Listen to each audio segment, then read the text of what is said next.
Bienvenidos a El Dulce Veneno de la Novela Negra, este espacio sonoro donde recorremos algunas de las mejores páginas de la literatura policial. Soy Gabriel Weinstein y es un placer compartir este programa con ustedes. Séptimo capítulo de este recorrido por la historia de la literatura policial argentina y segundo dedicado a Jorge Luis Borges.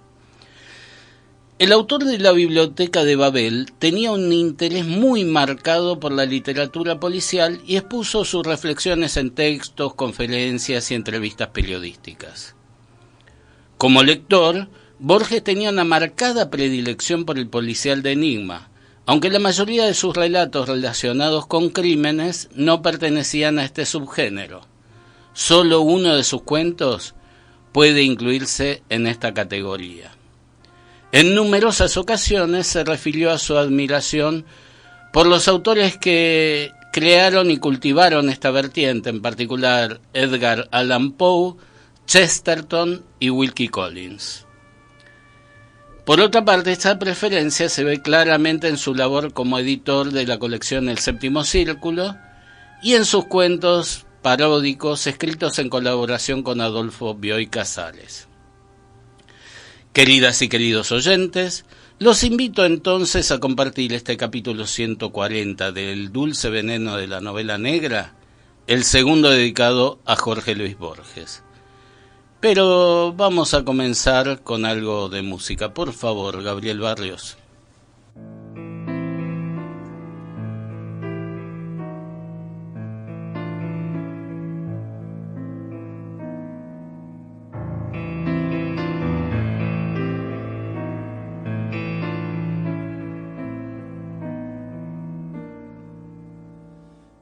Yo que soy el que ahora está cantando, seré mañana el misterioso, el muerto, el morador de un mágico y desierto, orbe sin antes ni después ni cuándo.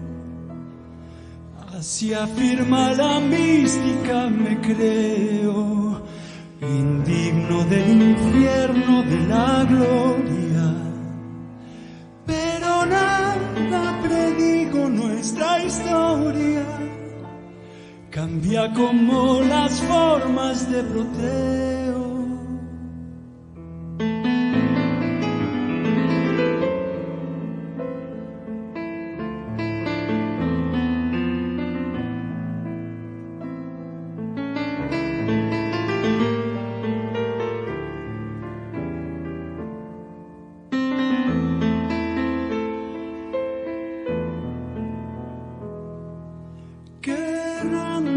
Laberinto, qué blancura, ciega de resplandor será mi suerte, cuando me entregue el fin de esta aventura, la curiosa experiencia de la muerte.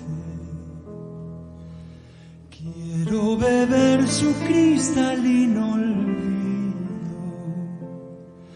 ser para siempre, pero no haber sido.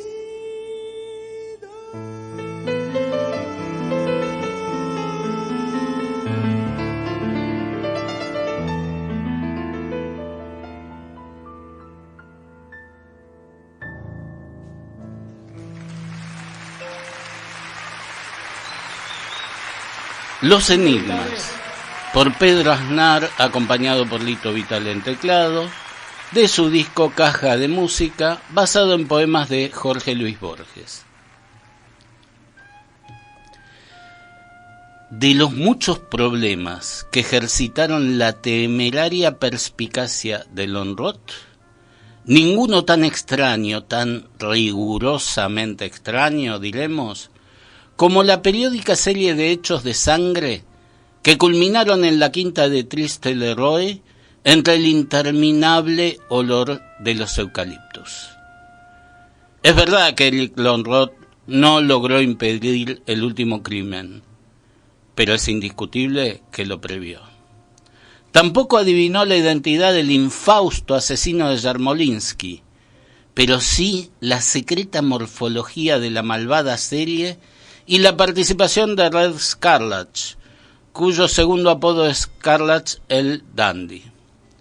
Ese criminal, como tantos, había jurado por su honor la muerte de Lönnrot, pero este nunca se dejó intimidar. Lönnrot se creía un puro razonador, un Auguste Dupin, pero algo de aventurero había en él y hasta de taur. El primer crimen ocurrió en el Hotel du Nord, ese alto prisma que domina el estuario cuyas aguas tienen el color del desierto. A esa torre, que muy notoriamente reúne la aborrecida blancura de un sanatorio, la numerada divisibilidad de una cárcel y la apariencia general de una casa mala, arribó el día 3 de diciembre el delegado de Podolsk al tercer Congreso Talmúdico, doctor Marcelo Yarmolinsky, hombre de barba gris y ojos grises. Nunca sabremos si el Hotel du Nord le agradó. Lo aceptó con la antigua resignación que le había permitido tolerar 3 años de guerra en los Cárpatos y 3000 años de opresión y de pogroms. Le dieron un dormitorio en el piso R, frente a la suite que no sin esplendor ocupaba el tetrarca de Galilea. Yarmolinsky cenó, postergó para el día siguiente el examen de la desconocida ciudad, ordenó en un placar sus muchos libros y sus muy pocas prendas, y antes de medianoche apagó la luz. Así lo declaró el chofer del tetrarca que dormía en la pieza contigua. El 4, a las 11:03 AM, lo llamó por teléfono un redactor de la Idische Zeitung. El doctor Yarmolinsky no respondió. Lo hallaron en su pieza, ya levemente oscura la cara, casi desnudo, bajo una gran capa anacrónica. Yacía no lejos de la puerta que daba al corredor. Una puñalada profunda le había partido el pecho. Un par de horas después, en el mismo cuarto, entre periodistas, fotógrafos y gendarmes, el comisario Treviranus y Lönnrot debatían con serenidad el problema. Este es el inicio de La muerte y la brújula, probablemente el más reconocido entre los cuentos policiales de Borges, que se publicó en 1942 en la revista Sur y que fue incluido en el libro Ficciones de 1944. Se trata de un relato de enigma.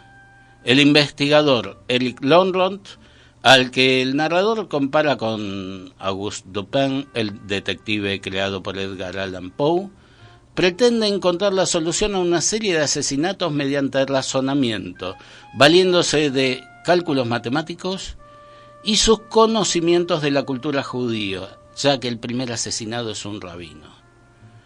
Por su parte, el comisario Franz Treviranus intenta esclarecer los crímenes a través de las técnicas habituales de la policía. No hay que buscarle 3 pies al gato, decía Treviranus blandiendo un imperioso cigarro. Todos sabemos que el tetrarca de Galilea posee los mejores zafiros del mundo. Alguien para robarlos habrá entrado aquí por error. Yarmolinsky se ha levantado. El ladrón ha tenido que matarlo. ¿Qué le parece? Posible, pero no interesante, respondió Lönnrot. Usted replicará que la realidad no tiene la menor obligación de ser interesante. Yo le replicaré que la realidad puede prescindir de esa obligación, pero no las hipótesis. En lo que usted ha improvisado interviene copiosamente el azar. He aquí un rabino muerto. Yo preferiría una explicación puramente rabínica, no los imaginarios percances de un imaginario ladrón. Treviranus repuso con mal humor. No me interesan las explicaciones rabínicas. Me interesa la captura del hombre que apuñaló a este desconocido. No tan desconocido, corrigió Lönnrot. Aquí están sus obras completas. indicó en el placar una fila de altos volúmenes, una vindicación de la cábala, un examen de la filosofía de Robert Flood, una traducción literal del Sefer Yetzirah, una biografía del Baal Shem, una historia secreta de la secta de los Hasidim, una monografía en alemán sobre el tetragramatón, otra sobre la nomenclatura divina del Pentateuco. El comisario los miró con temor, casi con repulsión. Luego se echó a reír. «Soy un pobre cristiano», repuso. «Llévese todos esos mamotretos si quiere, no tengo tiempo que perder en supersticiones judías». «Quizá este crimen pertenece a la historia de las supersticiones judías», murmuró Lönnrot. Ese enfrentamiento entre el policía y el investigador nos remite a un recurso clásico del género. Tal vez el ejemplo más conocido sean las desavenencias entre Sherlock Holmes y el inspector Lestrade. Por supuesto que Borges va más allá de los estereotipos del género. Aunque el razonamiento abstracto del detective es brillante y inigualable y logra interpretar las acciones del asesino, el realismo de Treviranus demuestra tener fundamentos. Borges no se limita a escribir un cuento policial ingenioso. La muerte y la brújula tiende lazos con el resto de su obra. El segundo asesinado podría ser uno de los personajes de sus cuentos de compadritos. Era Daniel Simón Acevedo, hombre de alguna fama en los antiguos arrabales del norte, que había ascendido de carrero a guapo electoral, para degenerar después en ladrón y hasta en delator. El singular estilo de su muerte les pareció adecuado. Acevedo era el último representante de una generación de bandidos que sabía el manejo del puñal, pero no del revólver. Hay que decir que Acevedo es el apellido materno de Borges, y aunque el apellido del personaje se escriba con Z y el de la madre del escritor con C, la similitud no es casual. La cultura judía es uno de los elementos centrales de La muerte y la brújula. Los asesinados son judíos. Vale aclarar que Acevedo es un apellido muy frecuente entre los sefaradíes. Los diarios de la tarde no descuidaron esas desapariciones periódicas. La cruz de la espada las contrastó con la admirable disciplina y el orden del último congreso eremítico. Ernst Palast, en El Mártir, reprobó las demoras intolerables de un pogrom clandestino y frugal que ha necesitado 3 meses para liquidar a 3 judíos. La Yiddish Zeitung rechazó la hipótesis horrorosa de un complot antisemita, aunque muchos espíritus penetrantes no admiten otra solución del triple misterio.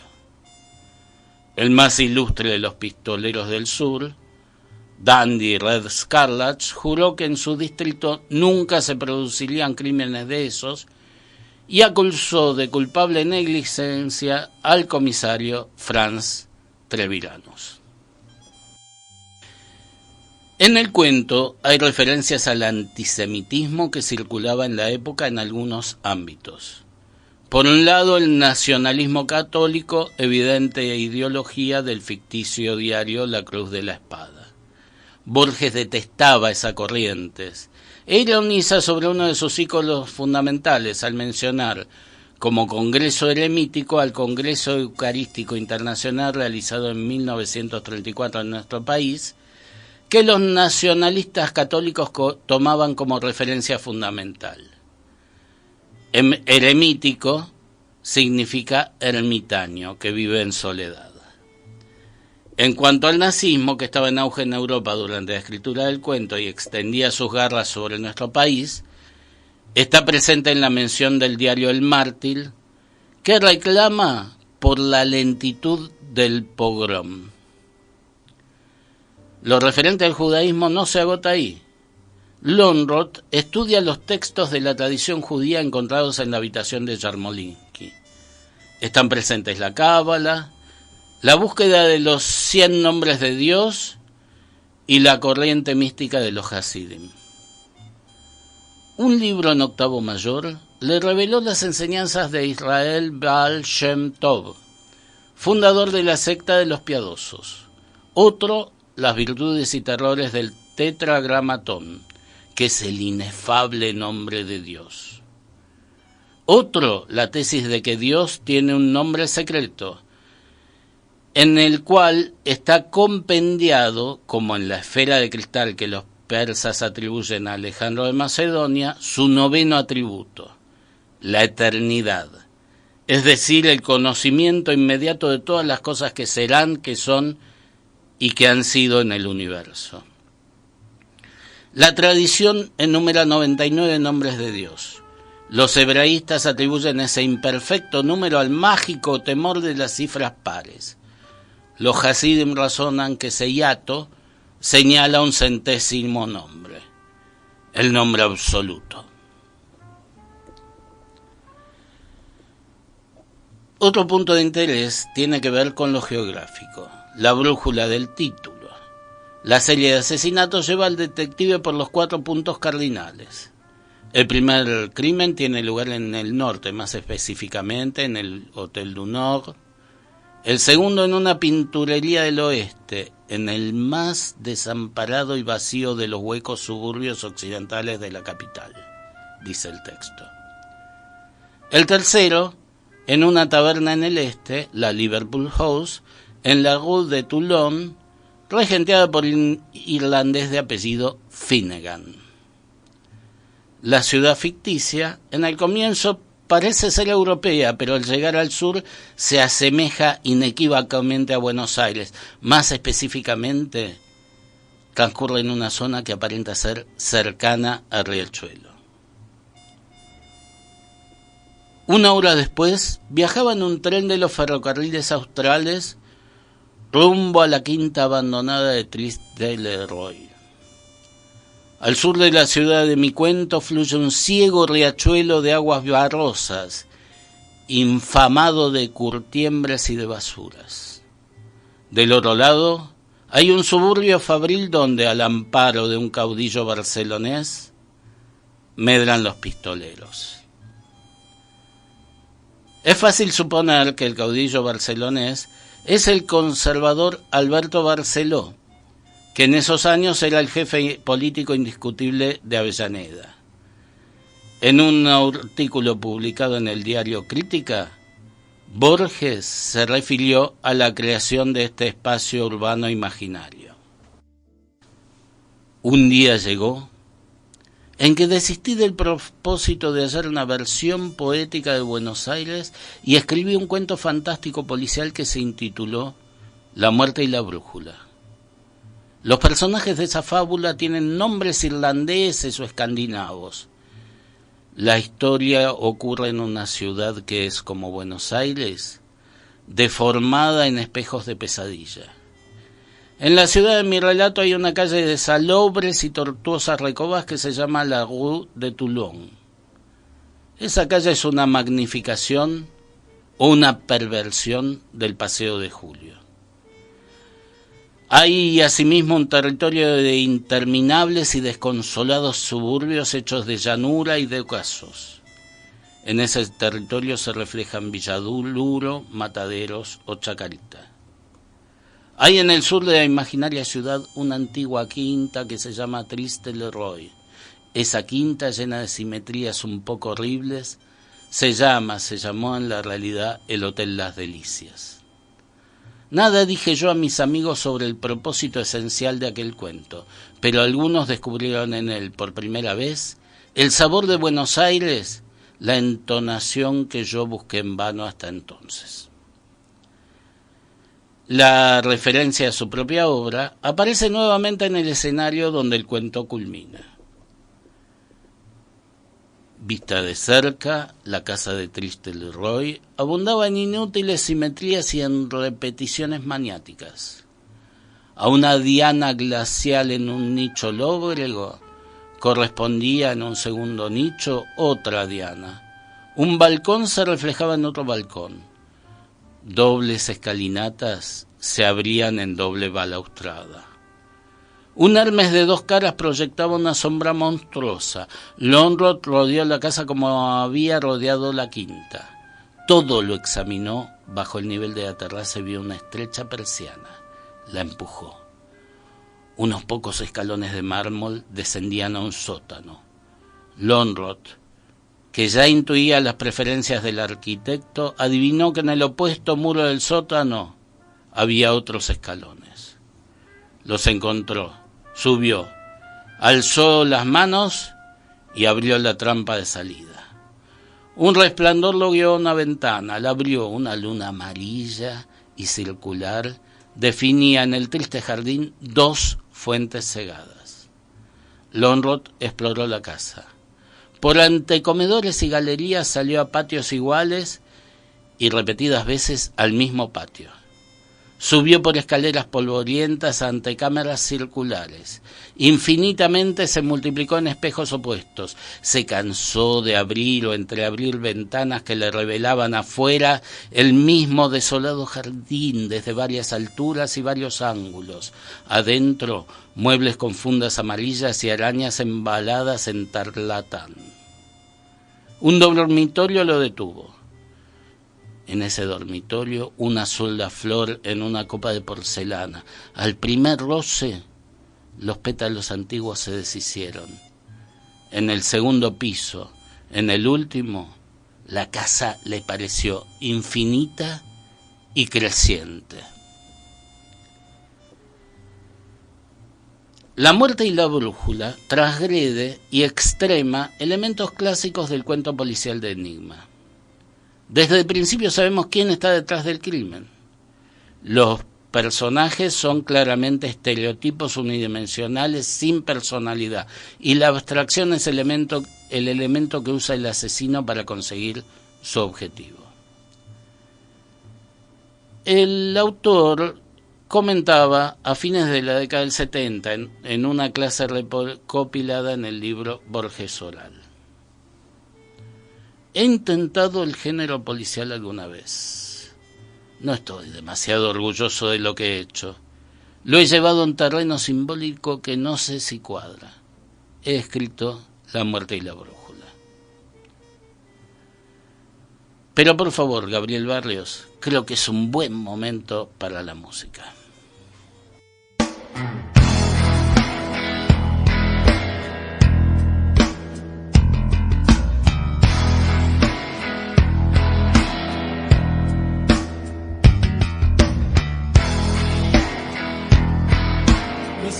De tu carne ven el brillo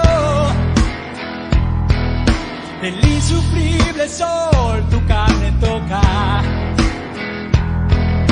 polvo disperso, aprieta la roca. Él es la luz, lo negro y lo amarillo, y si los ve.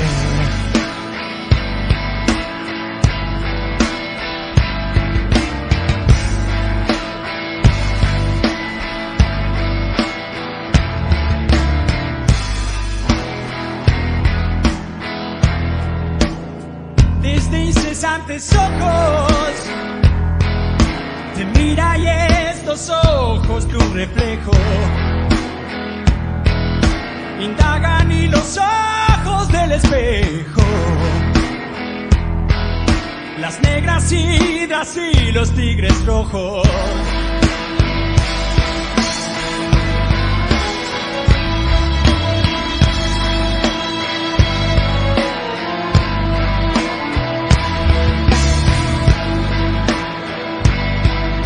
No le basta crear, es cada una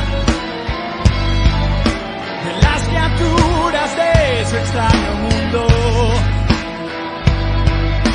Las forja a las raíces del profundo seno y las mutaciones de la luna.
Él, por Pedro Aznar, de su disco Caja de Música, basado en poemas de Jorge Luis Borges.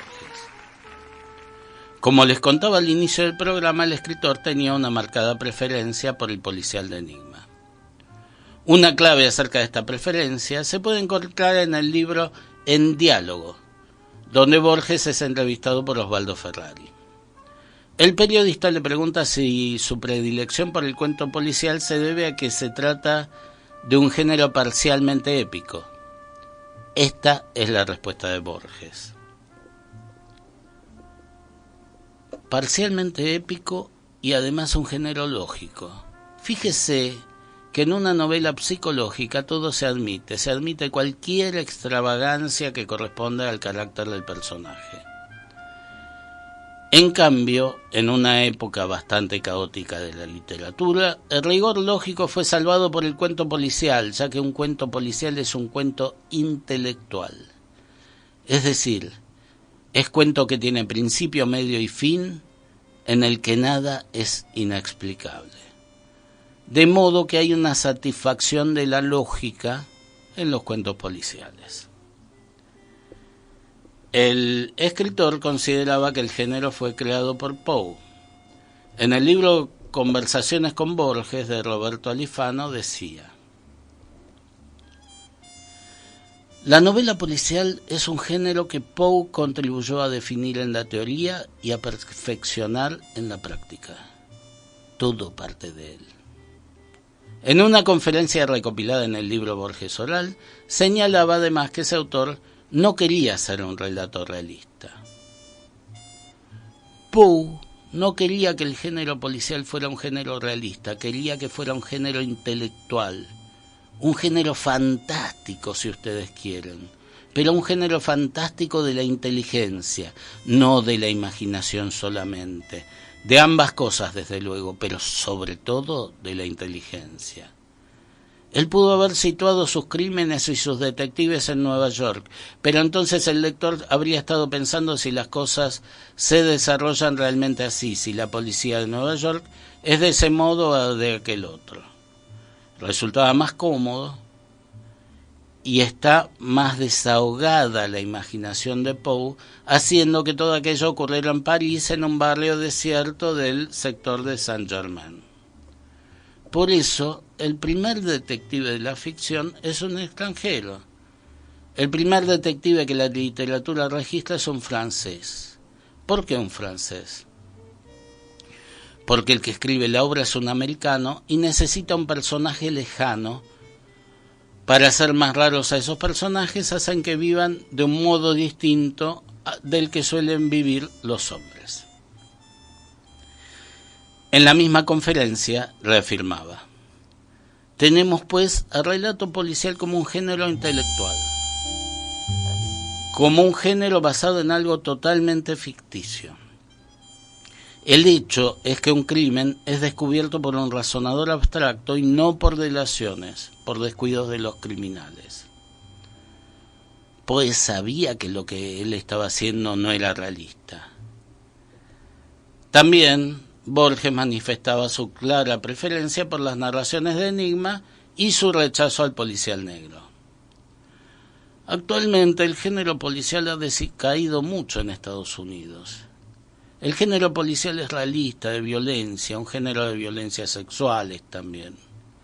En todo caso ha desaparecido, se ha olvidado el origen intelectual del relato policial. Este se ha mantenido en Inglaterra, donde todavía se escriben novelas más tranquilas, donde el relato transcurre en una aldea inglesa. Allí todo es intelectual, todo es tranquilo, no hay violencia, no hay mayor efusión de sangre. Para que el desafío de inteligencia que plantea el policial de enigma entre el lector y el escritor funcione, tiene que seguir ciertas reglas.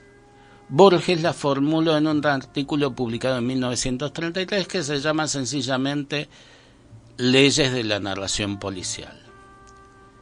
En la introducción, antes de detallar las reglas, Borges explica: el genuino retrato policial, precisaré decirlo, rehúsa con parejo desdén las aventuras físicas y la justicia distributiva. prescinde con serenidad de los calabozos, de las escaleras secretas, de los remordimientos, de la gimnasia, de las barbas postizas, de la esgrima, de los murciélagos y de Charles Baudelaire y hasta del azar. En los primeros ejemplares del género, El misterio de Marie Rogêt de 1842 de Edgar Allan Poe, y en uno de los últimos, un Revealed Knots de la baronesa d'Orczy, Nudos desatados, la historia se limita a la discusión y a la resolución abstracta de un crimen, tal vez a muchas leguas del suceso o a muchos años. Las cotidianas vías de la investigación policial, los rastros digitales, la tortura y la delación serían unos solecismos ahí. Se objetará lo convencional de ese veto, pero esa convención en ese lugar es irreprochable. No propende a eludir dificultades, sino a imponerlas. Unos años antes, en 1928, el novelista estadounidense S.S. Van Dyne había enumerado 20 reglas para escribir un policial. Borges, por su parte, detalla 6 leyes. Exponerlas completas acá sería fatigoso e inútil, pero vale la pena que les lea los títulos y les cuente brevemente el contenido de algunas de ellas. A. Un límite discrecional de sus personajes. Borges estimaba que un número excesivo de personajes tendía a confundir al lector y no aportaba nada. B. Declaración de todos los términos del problema. Para que el juego del enigma pueda ser resuelto, no había que engañar al lector. En los cuentos honestos, el criminal es una de las personas que figuran desde el principio, sentenciaba. C. Avara economía de medios. D. Primacía del cómo sobre el quién. E. El pudor de la muerte, en referencia a evitar la efusión de sangre y vísceras innecesarias. F. Necesidad y maravilla en la solución. Establece que el problema debe tener una única solución y que ésta no debe apelar a lo sobrenatural. Unos años más tarde, Raymond Chandler enunciaría sus propias reglas para la literatura policial. Pero creo que podemos escuchar otro poema de Borges, musicalizado por Pedro Aznar. Por favor, Gabriel.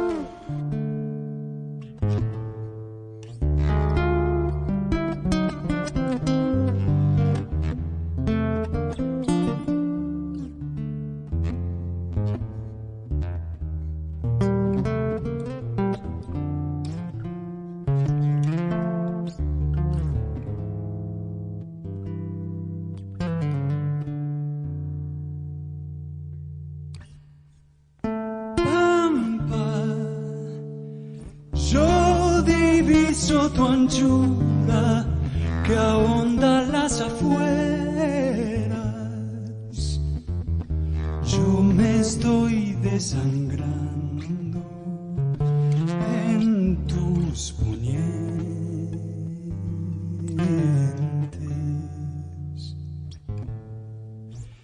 Pampa, yo te oigo en las tenaces guitarras sentenciosas y en altos venteveos y en el ruido cansado de los carros de pasto que vienen del verano. Pampa, el ámbito de un patio colorado me basta para sentirte mía. Pampa, yo sé que te desgarran surco y callejones y el viento que te cambia. Pampa sufrida y macha, que ya estás en los cielos. No sé si eres la muerte sé que estás en mi pecho.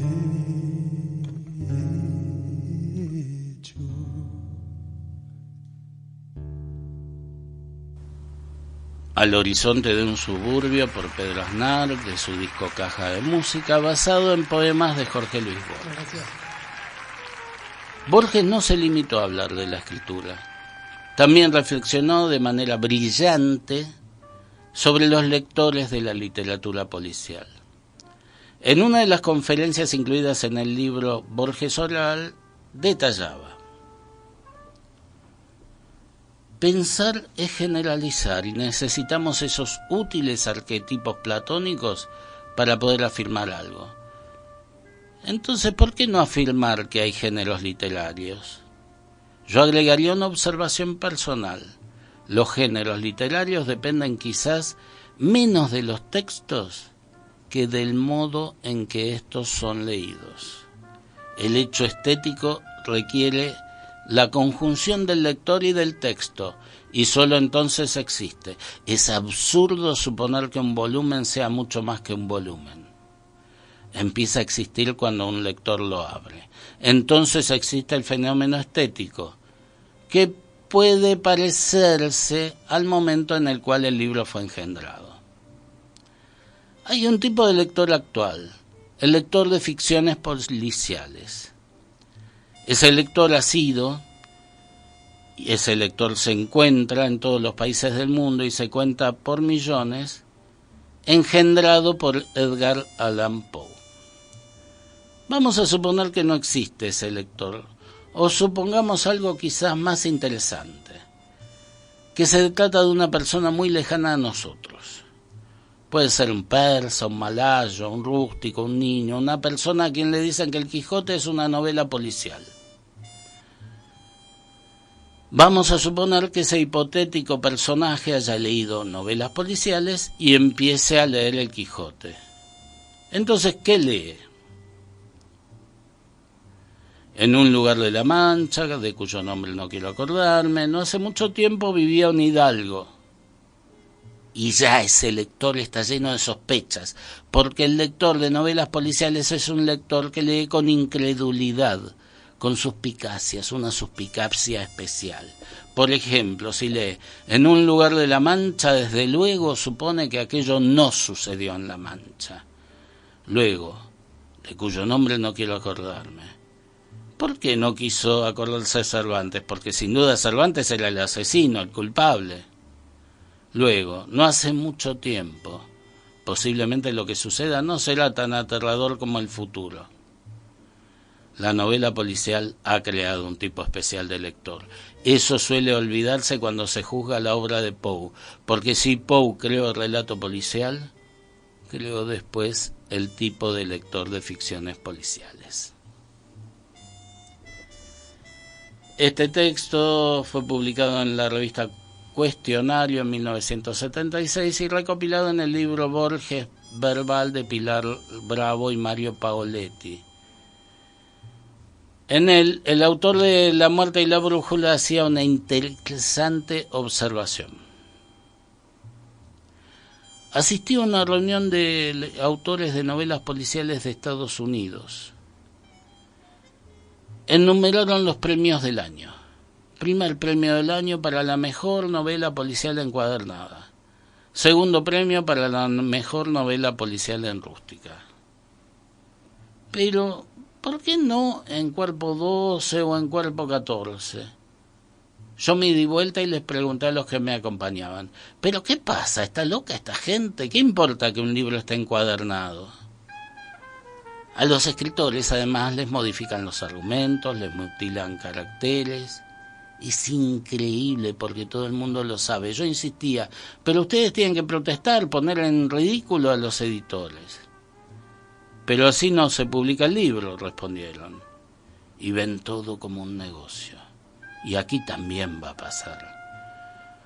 Porque nosotros no vamos a influir en ellos, son ellos los que influyen en nosotros. De modo que esto que digo es una profecía de lo que ocurrirá el año que viene aquí, o de lo que ya está ocurriendo. Casi medio siglo después, cuando corporaciones del capitalismo financiero globalizado.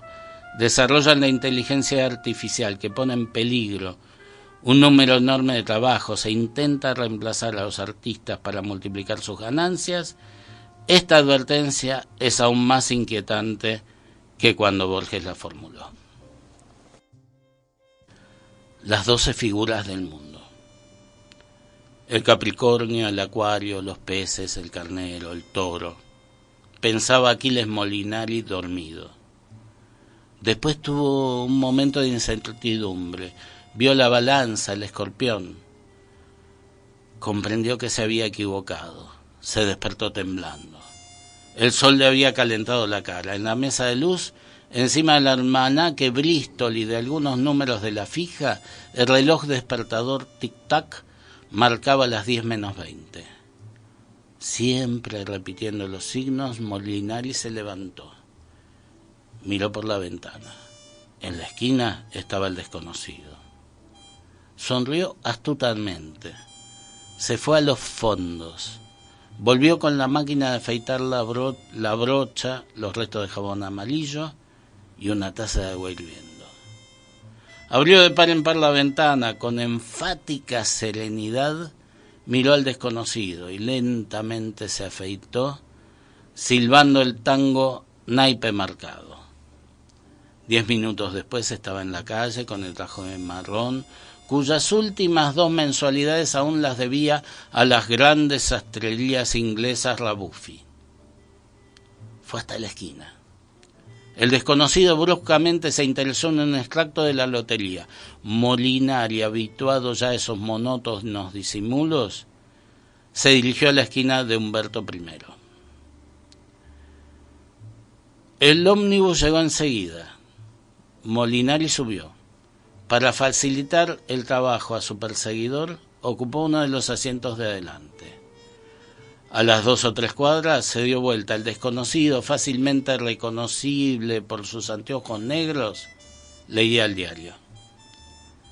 Antes de llegar al centro, el ómnibus estaba completo. Molinari hubiera podido bajar sin que el desconocido lo notara, pero su plan era mejor. Este es el inicio de 6 problemas para don Isidro Parodi, escrito por Jorge Luis Borges y Adolfo Bioy Casares, publicado bajo el seudónimo H. Bustos Domecq en 1942. El protagonista, Isidro Parodi, resuelve complejos casos policiales a través de razonamiento desde la celda de la penitenciaría, donde está preso por un crimen que no cometió.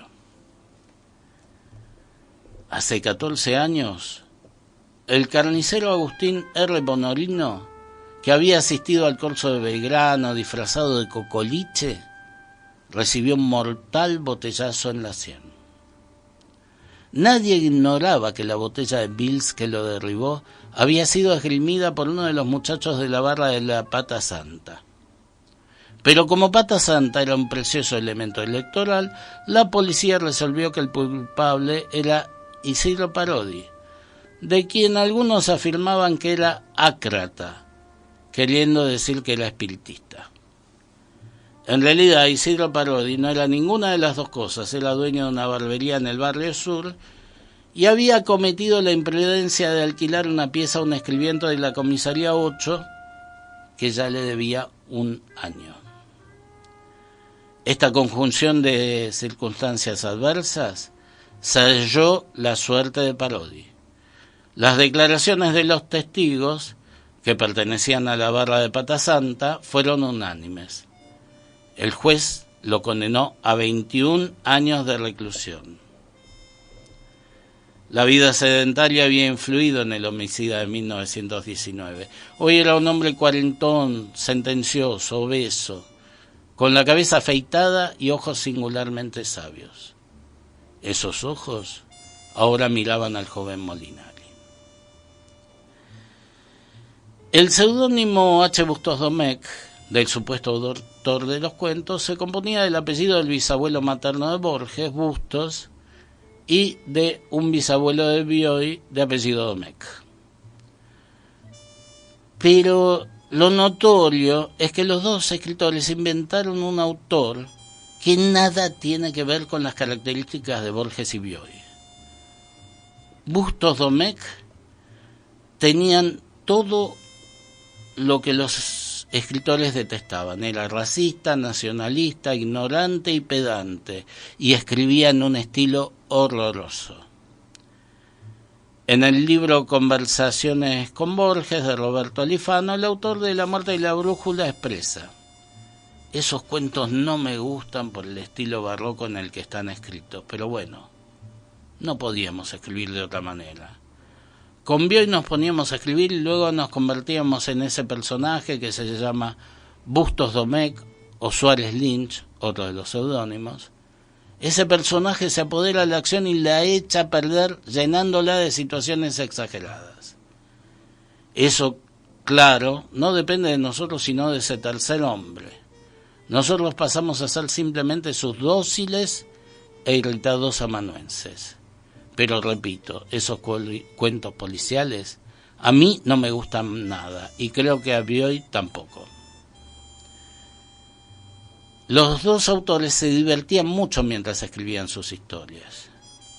El inicio de la lectura del primer cuento me provocó una sonrisa. Expresiones como "se fue a los fondos" muestran el incisivo oído de ambos escritores por el habla popular, que de alguna manera les era ajena por su origen social. Esta es una característica que está muy presente en otras obras de Bioy. La mención a las grandes sastrerías inglesas Rabuffi es claramente una muestra de humor, lo mismo que la confusión entre ácrata y espiritista. Pero a medida que la narración avanza, el estilo barroco y la parodia burda se acentúan hasta hacer ilegibles los cuentos. Los personajes de trazo grueso carecen de gracia y de la más elemental inteligencia, y su forma de expresarse, al igual que las de Bustos Domecq, son demasiado burdas. Borges y Bioy fueron amigos durante muchos años. Un folleto publicitario, La leche cuajada de la Martona, fue su primer trabajo conjunto, pero a lo largo de los años colaboraron en la escritura de guiones de cine, artículos periodísticos y prólogos. Compilaron antologías de cuentos y entre 1945 y 1956 dirigieron juntos la colección de libros policiales El Séptimo Círculo. Queridas y queridos oyentes, llegamos aquí al final de este capítulo 140 del Dulce Veneno de la Novela Negra, el segundo dedicado a Borges y el séptimo en nuestra recorrida por la historia del policial argentino. Nos vamos con otro tema de Pedro Aznar, acompañado por Mercedes Sosa, en base a un poema de Borges, que lleva el mismo título del disco, Caja de Música. Muchísimas gracias, nos encontramos en el próximo programa. Música del Japón, avaramente de la clepsidra se desprenden gotas de lenta miel de invisible oro que en el tiempo repiten una trama eterna y frágil, misteriosa y clara. Temo que cada una sea la última. Son un ayer que vuelve.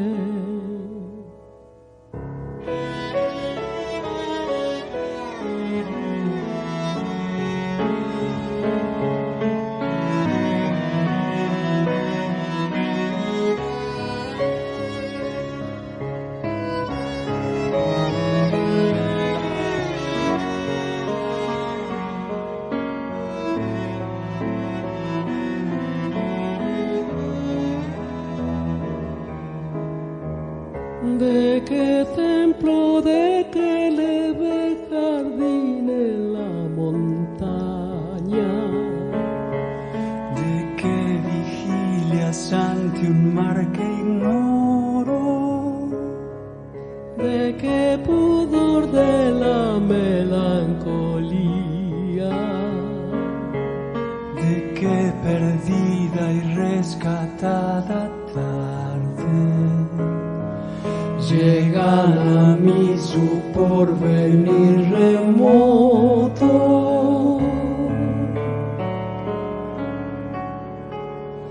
No lo sabré, no importa en esa música. Yo soy, yo quiero ser, yo me desangro.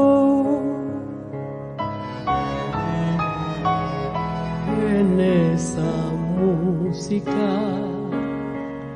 Yo soy, yo quiero ser, yo me desangro.